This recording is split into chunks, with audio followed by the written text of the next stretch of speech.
baada ya kumshukuru al-Haq subhanahu wa ta'ala na kumtakia rahma na amani kipenzi chake na kipenzi chetu na Mtume Muhammad sallallahu alayhi wa ala alihi wa sahbihi wa sallam. Kwa mara nyingine tunamshukuru Mwenyezi Mungu subhanahu wa ta'ala aliyetuwezesha kuwa pamoja tena katika darsa ya tafsir, na kwa tawfik ya Mwenyezi Mungu subhanahu wa ta'ala tumeweza kumalizia ama kuimaliza suratul Insan katika darsa lililopita. Tukaahidi biidhnillah katika darsa hii itakayofuatia tutaanza katika suratul Qiyama.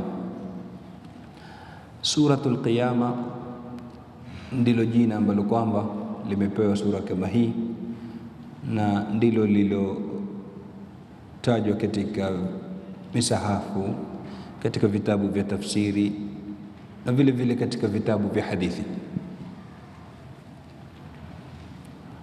Lakini vile vile umetaja baadhi ya maulama kama Ibn Atiyya katika tafsiri yake akasema inaitwa surat la uqsimu, kuonesha kuwa ina jina lingine tofauti na suratul Qiyama. Sura kama hii ni makia kwa ittifaqi ya maulama, hakuna khilafu kati ya maulama katika kuteremshwa sura kama hii. Wanakubaliana kuwa imeteremshwa kabla ya Mtume sallallahu alayhi wasallama kuhama Madina.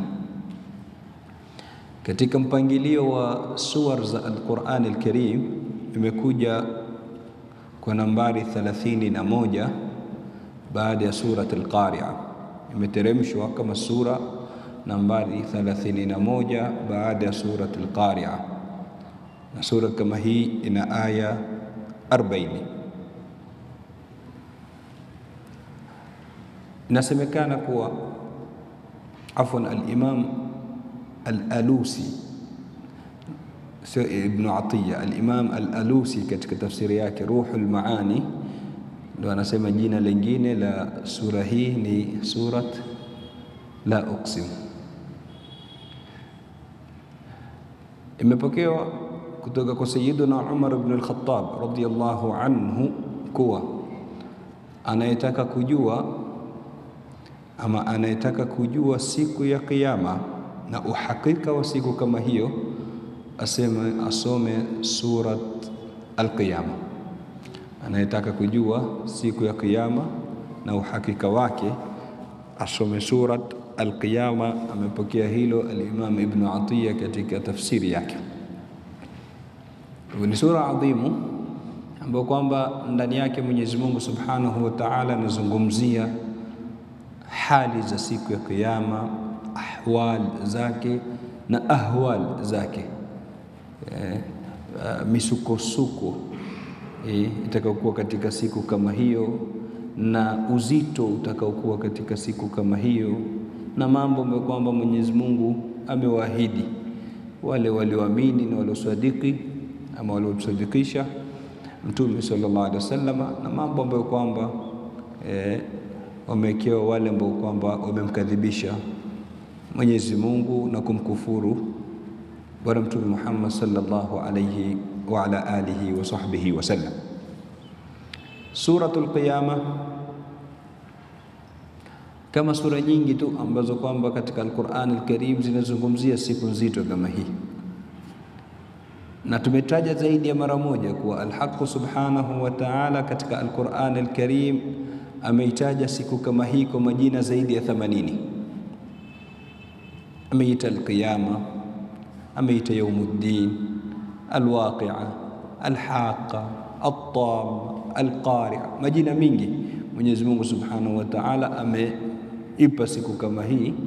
Na kathratul asma'i tadullu ala sharafil musamma, kama wanavyosema maulama, wingi wa majina unajulisha utukufu wanaipewa majina kama hiyo. Kwa hivyo hii ni kutuonesha uzito na ukubwa wa siku kama hii ya Kiyama. Bali maulama wanasema robo ya Al-Qur'an Al-Karim inazungumzia Kiyama. Ukisoma Al-Qur'an Al-Karim utapata robo yake takriban robo yake inazungumzia siku ya Kiyama.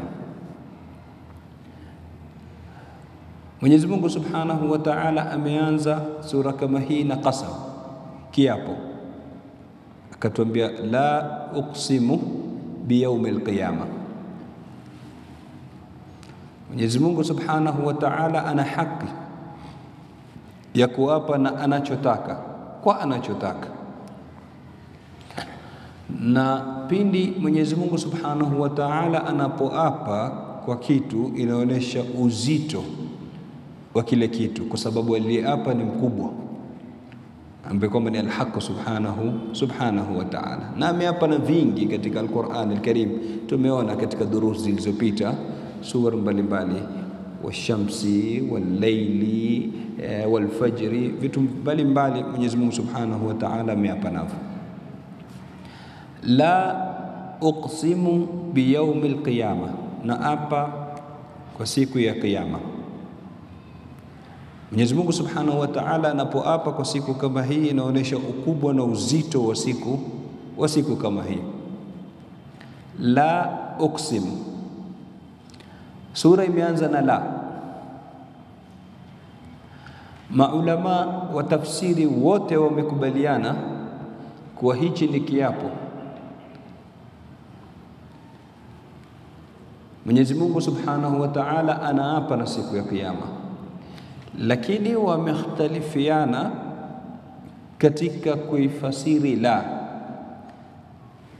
Hii la ni nini? Kwa sababu ukiangalia kijuu, la uksimu tafsiri yake haraka haraka si api. La ni nafia, la adhhabu siendi, la uksimu si api. Lakini hii la ni la gani?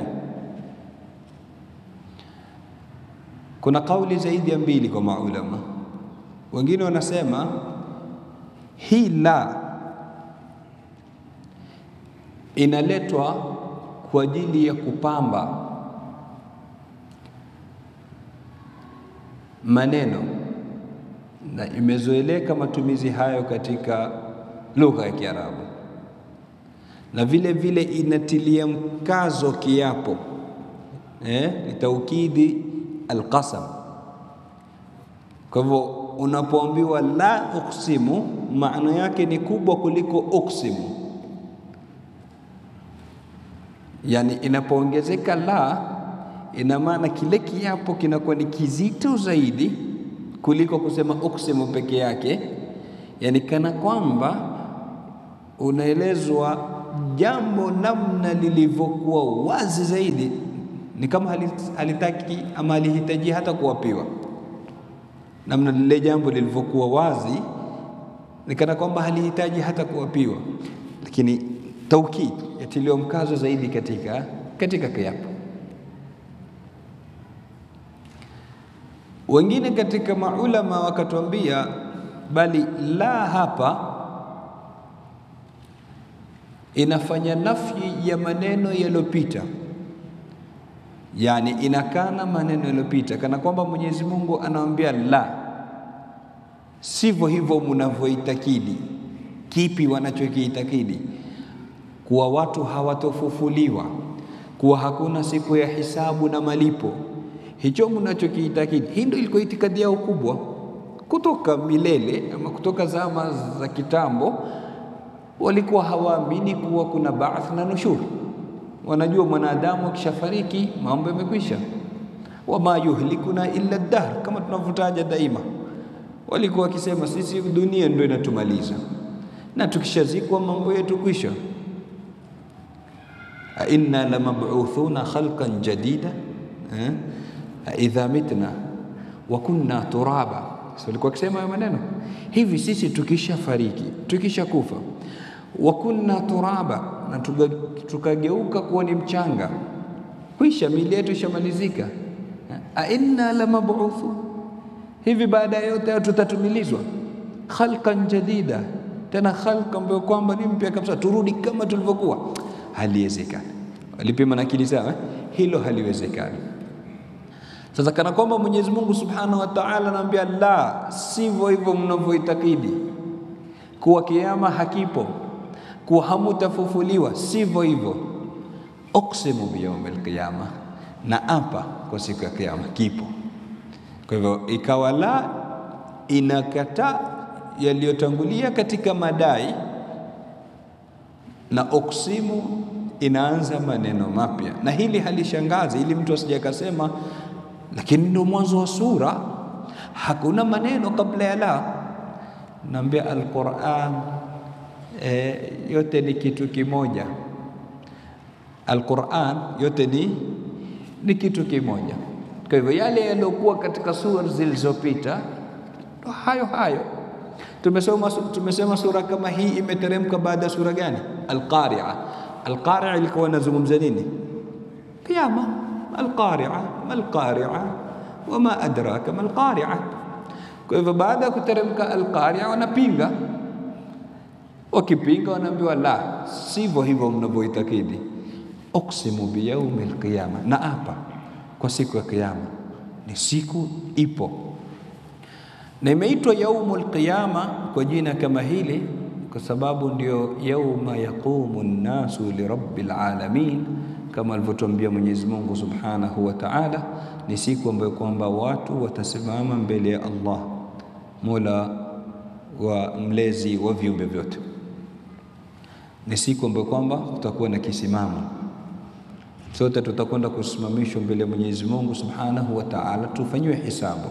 Kwa hivyo yaumul qiyama ama yaumul qiyama imeitwa kwa jina hili kwa sababu ni siku ya kisimamo, viumbe vitasimama mbele ya Mwenyezi Mungu Subhanahu wa Ta'ala. Kwa hivyo Al-Haqq Subhanahu wa Ta'ala akaanza sura kama hii kwa kiapo, na kiapo chenyewe ni kwa siku ya kiyama. Akaendelea akatuambia wala uqsimu bin nafsi lawama, wala uqsimu bin nafsi lawama. La imerudi tena na uqsimu. Je, hii la ya hapa ni kama la ya aya ya kwanza? Kauli yenye nguvu kwa mufassirun ni hivyo hivyo, kwa la hii ni kama ile, yani maana yake na naapa kwa an-nafsul lawama, nafsi yenye kujilaumu. Ndio kauli yenye nguvu. Iko kauli ya pili, tutarudi katika hii ya kwanza. Ya pili inasema bali la hapa haikuja kwa maana ya ile ya kwanza, bali la hapa ni nafia. Yani Mwenyezi Mungu anamaanisha kuwa la uksimu ama wala uksimu, nasi api bin nafsi lawama, yani na hapa kwa siku ya kiyama, lakini kwa nafsi lawama si api. Kwa nini? Waloshika tafsiri hii wanasema kwa sababu an-nafsu lawama iliyokusudiwa hapa ni an-nafsu maluma, yenye kulaumiwa kwa kufanya madhambi na makosa. Kwa hivyo madamu ni nafsi inayolaumiwa, hastahiki hata kuapiwa. Kinachoapiwa ni kitu ambacho kwamba ni kitukufu. Ikiwa ni nafsi yenyewe yalaumiwa, haistahiki hata kuapiwa. Lakini kama tulivyosema, kauli yenye nguvu ambayo kwamba ndio wingi katika mufassirin, wala uqsimu bin nafsi lawama, la hii ni kama ile ya kwanza vile vile ya kutilia mkazo kiapo, yani na naapa vile vile kwa an-nafs al-lawama. Wale wa kwanza tumesema al-lawama maana yake ni al-maluma, inaolaumiwa. Kwa hii kauli ya pili itakuwa al-lawama bimaana al-laima, yenye kulaumu, yenyewe yenye kujilaumu, sio yenye kulaumiwa. Kwa hivyo wala uqsimu bin nafsi lawama ni kwa Mwenyezi Mungu Subhanahu wa Ta'ala atuambia, na vile vile na hapa kwa nafsi yenye kujilaumu. An-nafsu lawama, nafsu lawama ni ipi? Baadhi ya maulama wanatuambia ni nafsi ya Sayyiduna Adam alayhi salam, babu yetu. Baada ya kula katika mti akawa anailaumu nafsi yake, kwa nini amefanya hivyo? Wengine wakasema bali an-nafsu lawama ni nafsi ya kila mmoja, sawa iwe ni nafsi nzuri ama ni nafsi mbaya, itajilaumu katika kaburi na siku ya Kiyama. Ikiwa ni nzuri, itajilaumu kwa nini haikuongeza katika taa na khairat, kwa nini ilifanya kidogo. Yani kiangalia mazuri yaliyoandaliwa na Mwenyezi Mungu Subhanahu wa Ta'ala, itajiambia kwa nini mimi sikuongeza katika taa na khairat. Na ikiwa si nzuri, itajilaumu kwa kufanya machafu na madhambi. Itaanza kusema ya laitani ittakhadhtu ma'a rasuli sabila, ya laiti ningekuwa nimeshika njia ya mtume ama pamoja na mtume. Ya laitani lam attakhidh fulanan khalila, ya laiti ningekuwa sikumfanya fulani ndo rafiki yangu, yule ndio aliyenipoteza. Ya laitani qaddamtu li hayati, ya laiti ningekuwa nimetangulizia maisha yangu ya kudumu, maisha ya akhira. Hizo na ya laitani zote hizi ni lawama, anajilaumu. Kwa hivyo an-nafsu lawama ilikuwa ni nafsi zote, nafsi ambayo kwamba ilikuwa yafanya taa itajilaumu kwa kuifanya kwa uchache, itajilaumu kwa taksir, kwa mapungufu. Kwa nini nilikuwa nafanya kidogo? Na ndivyo anavyokuwa muumini daima.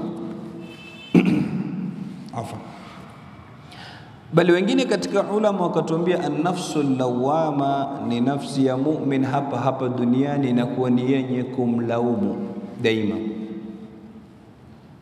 na kumuonesha kuwa wewe una mapungufu na usijione umekamilika. Na utakapofanya amali, muombe Mwenyezi Mungu aitakabali, uhakikishe ina ikhlasi, haijaingiwa na ria wala ujbi. Utakapofanya kitu usione tayari kishapita, utaituhumu nafsi yako daima, ujione wewe ni muovu kushinda mwingine yoyote. Anayesimama mbele yako ikiwa ni mkubwa wako kiumri, itakidi amekuzidi katika ibada, amezaliwa kabla yako, kwa hivyo miaka mingi amefanya ibada.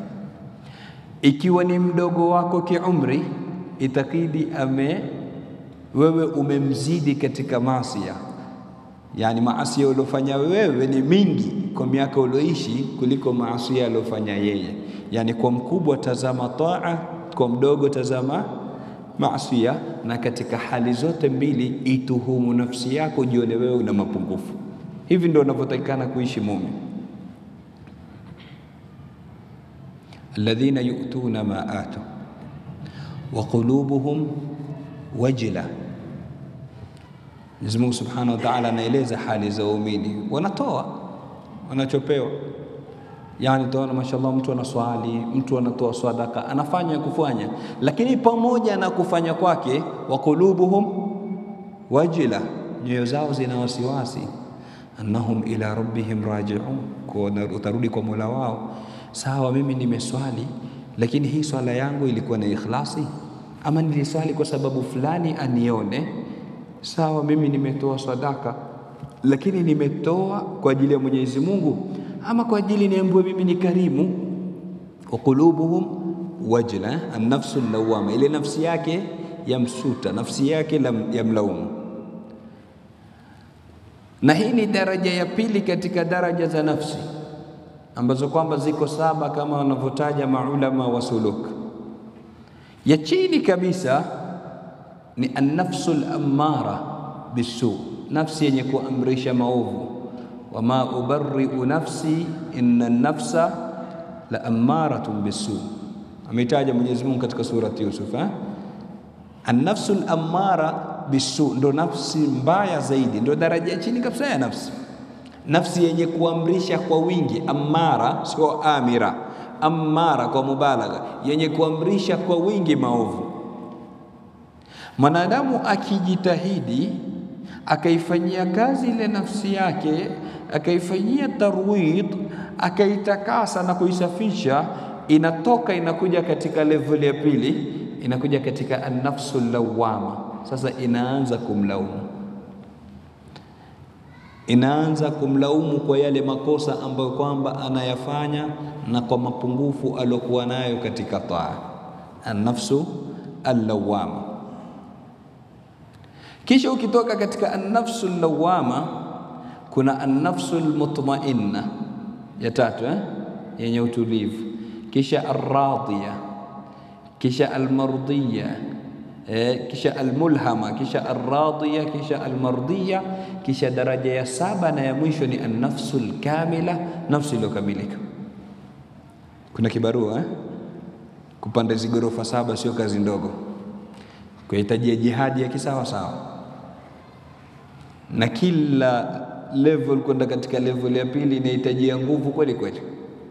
Lakini kwa yule ambaye kwamba atakuwa na sidq, atakuwa na ukweli katika kupigana na nafsi yake, Mwenyezi Mungu atamsaidia, kwa sababu hakuna kitu kiovu kama nafsi. Mtume anatuambia katika hadithi iliyopokewa na al-Imam al-Khatib al-Baghdadi katika tarikh Baghdad, asema a'daika nafsuka allati baina jambayk, adui wako mkubwa ni nafsi yako. Sisi wanadamu tuna maadui wanne: tuna nafsi, tuna shaitani, tuna dunia na tuna hawa, matamanio. Hawa ndo maadui wetu wanne. Inni bulitu bi arba'in ma sullitu illa li ajli shaqawati wa anai, iblisu wad dunya wa nafsi wal hawa, kayfa al khalasu wa kulluhum a'dai. Maadui wanne.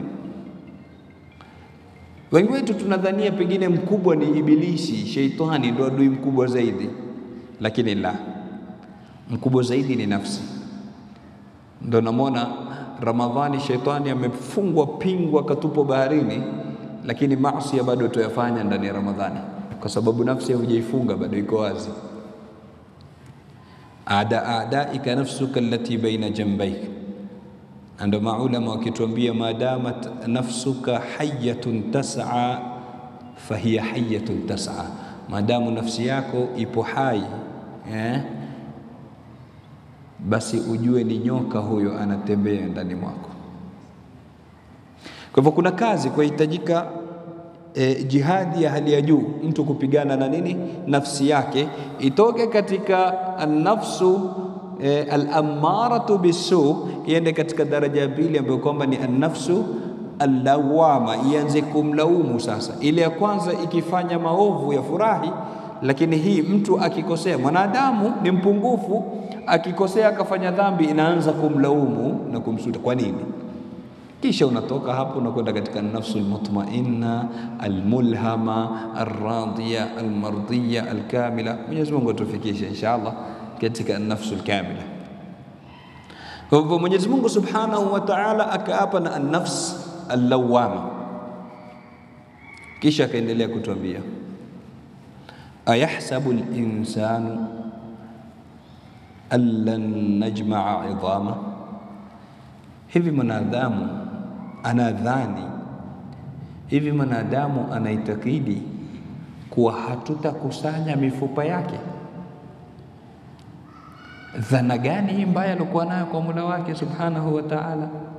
Maulama katika kutaja sababu nuzuli hadhihi al-aya, sababu ya kuteremka hii aya, wanasema kuna bwana anaitwa Adi ibn Abi Wadi'a.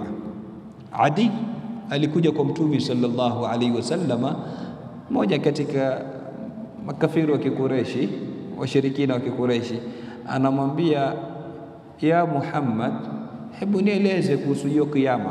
Tabana wao tumesema hawaamini kiyama, nieleze kuhusu kiyama. Mtume sallallahu alaihi wasallam akaanza kumweleza kwa makini na uzuri, huenda akaamini akarudi nyuma.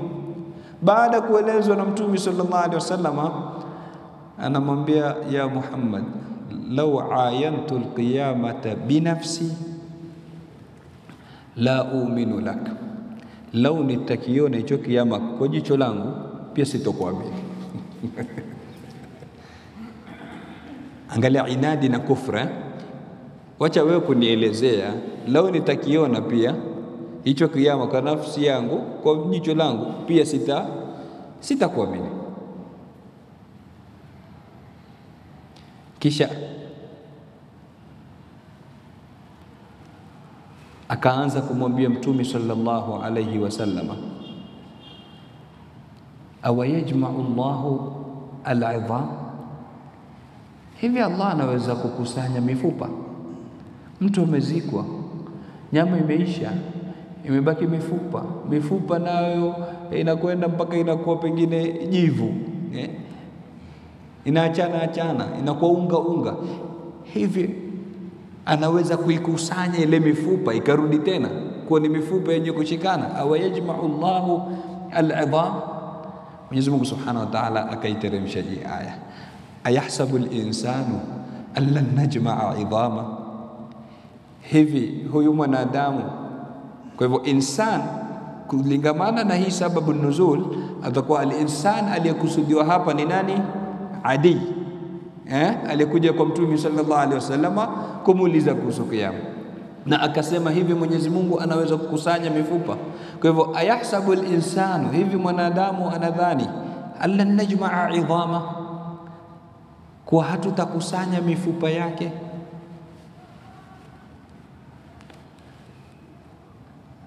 Tumetangulia kutaja kabla ya hapo aya Mwenyezi Mungu subhanahu wa Ta'ala akitoa hikaya ya maneno ya wale Makureshi, wakisema idha mitna wa kunna turaba, hivi tukifa na tukiwa ni mchanga, a inna lamab'uthuna khalqan jadida. Hili lilikuwa zito kwao kuamini, gumu. Kwa hivyo yani tugeuke kuwa mchanga kisha turudishwe tena kama tulivyokuwa.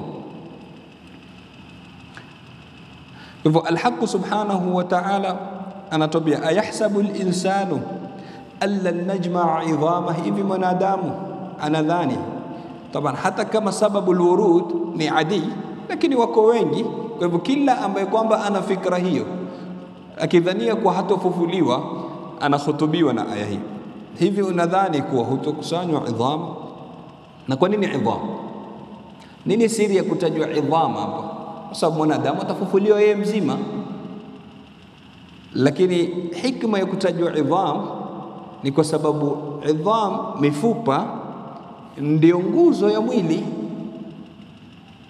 Mifupa ndio imadul jism, ndio nguzo ya mwili ambayo kwamba inakufanya unasimama na unanyoka. Kwa hivyo Mwenyezi Mungu Subhanahu wa Ta'ala akaitaja idham.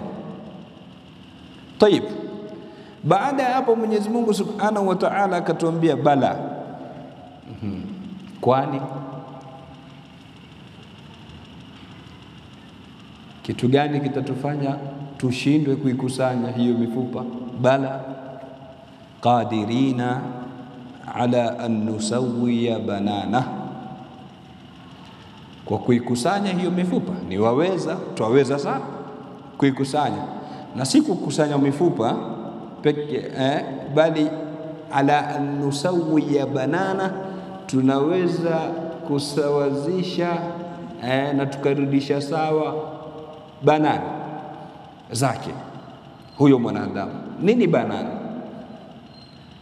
Banana katika lugha ya Kiarabu hutumika kwa vidole, mara nyingine hutumika kwa nini? Kwa vidole. Mara nyingine hutumika kwa ncha za vidole, na mara nyingine hutumika kwa maana ya sulama, hizi joints zilioko katika vidole. Tuchukue ya kwanza, bala qadirina ala an nusawwiya banana. Hamkumullah, twaweza kusawazisha vidole vyake mwanadamu.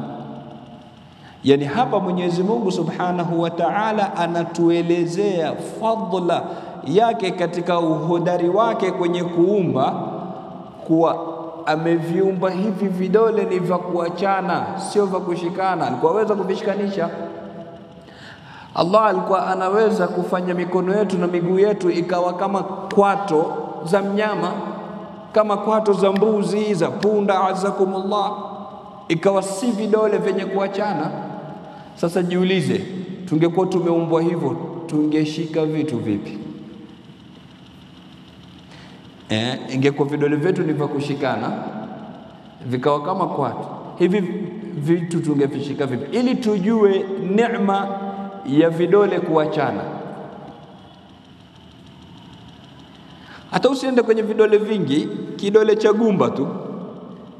Kaa wewe utafakari siku moja, kana nafsi yako jisaa moja tu, hata usikae masaa mingi, utafakari utukufu wa Mwenyezi Mungu katika kuumba kidole cha gumba hichi cha gumba peke yake. Hata usiangalie hivi vingine, uangalie ni mambo mangapi ambayo kwamba usingeweza kuyafanya kama si kidole cha gumba. Angalia, usipate tabu, usiende mbali Sisi ni watumizi wa simu sana. Unaje ukiandika message na vidole vingine unachukua muda gani? Na ukishika ile simu na kidole cha gumba unachukua muda gani? Ushatasawar ungevaa vipi kanzu kama ni shati bila kidole cha gumba? Hichi kifungo ungekuwa kifunga vipi? Ushajaribu kuleta picha za siku moja? Kaa tu na nafsi yako wewe, uzingatie, ufikirie neema ya Mwenyezi Mungu kutuumba na nini? Kidole cha gumba. Hiji ni kimoja, hatujazungumzia hivi vingine kabisa. Bala qadirina ala an nusawiya banana, tunaweza sisi tukafanya vidole vyake ni vyenye nini? Vyenye kushikana. Tumesema wengine katika maulama wanaeleza banana ni ncha za vidole, ncha za vidole. Mufassirina wa kitambo walikuwa wanatuambia Mwenyezi Mungu anathibitisha kuwa anaweza kuzirudisha ncha za vidole, pamoja na kuwa ni sehemu ndogo, ni dakik, na anaweza kuzirudisha. Kef sehemu kubwa, sehemu ambayo kwamba ni nyepesi na laini, Mwenyezi Mungu anaweza kuirudisha. Kef ambayo kwamba ni ngumu. Katikati ya karne ya 19, 1850s takriban, mwanadamu alipata kuvumbua kitu kinaitwa fingerprints. Si miaka mingi, miaka 100 tu na kitu, haijafika hata miaka 200.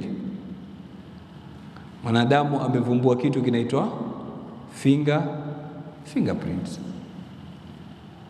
Akisema hii ni iktishafu kubwa sana, ni ufumbuzi mkubwa sana. Wanadamu pamoja na idadi yao kubwa iliyokuwa, hawafanani katika fingerprints zao, wote wanatofautiana. Bali la maajabu zaidi, cha right hakiko sawa na left. Huyo mwanadamu mmoja, kidole chake cha right, fingerprints zake ni tofauti na kidole cha left. Hebu niambie, mabilioni na mabilioni, na tuzungumzie sama hizi kuanzia kuumbwa Sayyiduna Adam mpaka kusimama kiyama, zote za tofautiana. Mabilioni kwa mabilioni. Ni ujuzi wa kiasi gani katika kuumba? Kwa hivyo walipovumbua hivi, ama waliposema wamevumbua hicho, wakaambia mbona Mwenyezi Mungu amekitaja kitambo katika Al-Qur'an Al-Karim, karne 14 zilizopita. Bala qadirina ala an nusawiya banana, tulikuwa tunaweza kuzifanya sawa fingerprints, lakini hatukulifanya hilo, tumezitofautisha. Kumbe tayari lishatajwa na Mwenyezi Mungu Subhanahu wa Ta'ala katika nini? Katika Al-Qur'an Al-Karim. Yote kutuonesha nini? Utukufu wake Mwenyezi Mungu Subhanahu wa Ta'ala katika kuumba. Kwa hivyo Al-Haqq Subhanahu wa Ta'ala anawajibu wale ambao kwamba wanapinga yaumul qiyama, wale ambao kwamba wanakataa ba'th na nushur, kufufuliwa. Yule mmoja alichukua mfupa ukiwa ushalainika, anakuja kwa Mtume, amwambia man yuhyi al-'idhama wa hiya ramim, kama ilivyotajwa katika surati Yasin. Nani huyo atakayehuisha mfupa na tayari ushakuwa jivu, ushalainika? Huu anaona gumu sana hilo, haliwezekani. Ambo kul yuhyiha alladhi ansha'aha awwala marra, mwambie ewe mtumi, atauhuisha yule ambaye kwamba ameuumba kwa mara ya kwanza. Na kama tunavyosema daima, kuumba mara ya kwanza ni ngumu kuliko kurudisha. Hakuna kitu kigumu kwa Mwenyezi Mungu, sijikafahamika vibaya. Kutengeza kitu kwa mara ya kwanza inakuwa kidogo kuna ugumu kuliko nini? Kukifanya tena kwa mara nyingine. Yule anayekuja akavumbua, kwa mfano ni simu, ni gari, kazi inakuwa katika lile la kwanza. Lakini likishapatikana la kwanza, kutengeza mengine huwa sahali. Kufanya mfano wake ni kazi fupi. Kwa Mwenyezi Mungu Subhanahu wa Ta'ala, ikiwa aliweza kumuumba kwa mara ya kwanza, atashindwa kumrudisha? Hakuna kinachomshinda. Allahu ala kulli shay'in qadir, nama amruhu idha arada shay'an an yaqula lahu kun fayakun. Kwa hivyo Al-Haq Subhanahu wa Ta'ala anawaambia bala qadirina ala an nusawiya banana, twaweza sisi kusawazisha. Kwa hivyo tumesema banana kwa maana ya vidole ni kwa Mwenyezi Mungu Subhanahu wa Ta'ala, na tuonesha fadla ya kule kuumbwa sisi vidole kuachana. Anaweza alikuwa kutuumba kama kwato za wanyama, azakumullah. Wengine wakasema banana ni ncha za vidole, ambapo hapo tunapata maana ya nini? Finger prints. Wengine wakasema ni sulama, mifupa. Hii mifupa Mwenyezi Mungu Subhanahu wa Ta'ala hashindwi kuirudisha na joints zake. Angalia mwanadamu ana joints ngapi katika mwili wake? 360 takriban. Zote hizi Al-Haq Subhanahu wa Ta'ala hashindwi kuziregesha kwa huyu mwanadamu mmoja. Na hii ambayo kwamba tunaizungumzia, ambayo kwamba ni fingerprint, lau itafanyika chochote, mara ngapi mtu anajikata pengine na wembe ama kisu, kisha inapotea ama inarudi kama ilivyokuwa? Mara ngapi mtu unaungua, unachomeka, kuna kuwa flat, kisha inarudi ama hairudi? Mtu anapata ajali, kisha inarudi ama hairudi? Wanatuambia maulama kuna layer 5 katika ngozi. Ziko layer ngapi? 5, tabakati 5 katika ngozi. Ikifutika, hizi fingerprints ziko katika layer ya mwisho kabisa ambayo ni ya 5. Ikifutika, yazalika nyingine kama ile vile ilivyokuwa. Ngale uhodari wa Mwenyezi Mungu Subhanahu wa Ta'ala katika kuumba. Ikiharibika inarudishwa vile kama ilivyokuwa. Bala qadirina ala an nusawiya banana. Kwa hivyo mwanadamu amezoeleka ni mwenye kuvuka mipaka katika kukufuru, na kila anapobainishiwa usawa na haki yeye huwa haikubali. Na yote ni kutokamana na nafsi yake ambayo kwamba ni amara bisu, nafsi yake ambayo kwamba ni yenye kumpoteza. Kwa hivyo pale atakapokuwa ataweza kuidhibiti nafsi yake, akaweza kuiasi, wa khalifi nafsa wa shaitana wa'sihima wa inhuma mahadaka nusha fattahimi, mkhalifu shaitani, ikhalifu nafsi na uziasi. Kwa hivyo wakati utaweza kuikhalifu nafsi yako, wakati utaweza kuiasi nafsi yako, basi utatambua utukufu wa Mwenyezi Mungu Subhanahu wa Ta'ala na uhodari wake na utendakazi wake na utukufu wake katika kuumba, na utajua kuwa hashindwi Al-Haq Subhanahu wa Ta'ala kuturegesha kama vile tulivyokuwa. Bala qadirina ala an nusawiya banana. Hivyo kama tulivyoiona suratul Qiyama imeanza na al-qasam, imeanza na kiapo ama viapo viwili. Taban kilichoapiwa ni siku ya Kiyama. Pengine mtu atauliza jawabu al-qasam iko wapi? Mwenyezi Mungu ameapa kwa siku ya Kiyama. Nini jawab al-qasam? Maulama watuambia jawabu al-qasam haijatajwa hapa, lakini ni kufufuliwa, ni ba'ath na nushur katika siku ya Kiyama, isipokuwa kumetajwa kitu ambacho kwamba kinajulisha hilo, nao ni kukusanya mifupa. Baada ya hapo al-Haqq subhanahu wa ta'ala akawa anaeleza fujur, uovu wa mwanadamu, na yeye hamu yake ni kufanya uovu tu, na daima yuko katika uovu. Inshallah katika darasa itakayofuatia, Mwenyezi Mungu akitupa umri na afya, tutakuja kuanza katika aya 5. Tumomba Mwenyezi Mungu subhanahu wa ta'ala ajalie nafsi zetu ni an-nufusul kamila. Mwenyezi Mungu subhanahu wa ta'ala tuwezeshe kuzidhibiti nafsi zetu, kuzitakasa nafsi zetu na kuzisafisha na kuweza kupigana jihadi na nafsi zetu. Innahu waliyu dhalika wal qadiru alayhi. Wa sallallahu wa sallama ala sayyidina Muhammadin wa ala alihi wa sahbihi wa man tabi'ahum bi ihsanin ila yawmiddin. Walhamdulillahi rabbil alamin.